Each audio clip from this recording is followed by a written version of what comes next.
Бранот на креативни идеи за покривање на очигледниот недостиг на политичко искуство со кое без премногу размислување беше признаено дело, кое во секоја смисла е предизвик за органите на прогон. Ја доживеа својата кулминација со предлогот за совршено алиби. Можеше веднаш да се снајде, да рече дека се работи за пола прасе нарачал и готова работа. Кој нарачува дома пола прасе да ти донесе некој бислам, да не се зезаме. Зошто не?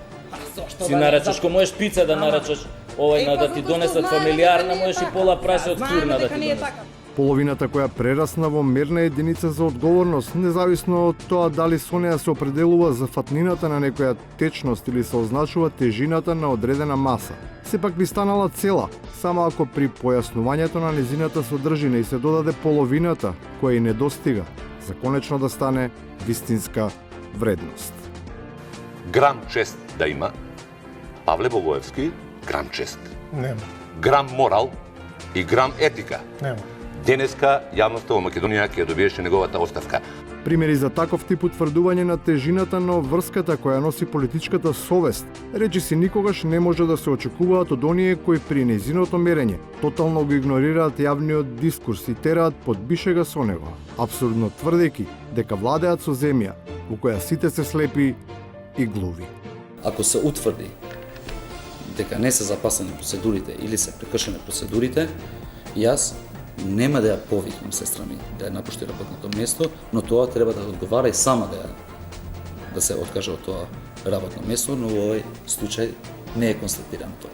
Изгледа дека власта е еден од најтешките наркотици. Таа е како некоја психотропна супстанца на која толку лесно се навлекуваат политичарите, а граѓаните се тие кои губат главата. За несреќа, нема контрапункт кој со чиста мисла би можел да влијае врз рациото. Оттаму наместо реални сценарија се нудат веќе видени научно-фантастични концепти, кои недвосмислено служат единствено да се гради култ на политички терминатори, кои никој не би сакал пак да ги гледа. Опозицијата, видите, за опозицијата е многу интересно. Има еден израз во еден филм со Арнолд Шварценегер, кој вели таа култна изрека I'll be back, јас се вратив. Или некој велат ќе се вратам и така натаму. И на крајот, кога љубовта кон машините е толку голема и по 2 години, дури и оние кои изминатите десетина помагаат да бидеме возени, се уште не може да разберат кој управува со воланот.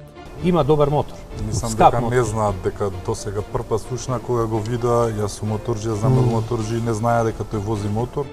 Македонија е скап, но се уште не е модел на мотор за фалење. Потребен му е квалитетен ремонт кој ќе ја оснажи и забрза машината, а возачот со рацете цврсто на управувачот ќе им овозможи на патниците спокојно патување кон посакуваната дестинација. Само тогаш ќе стане вистински моторџија.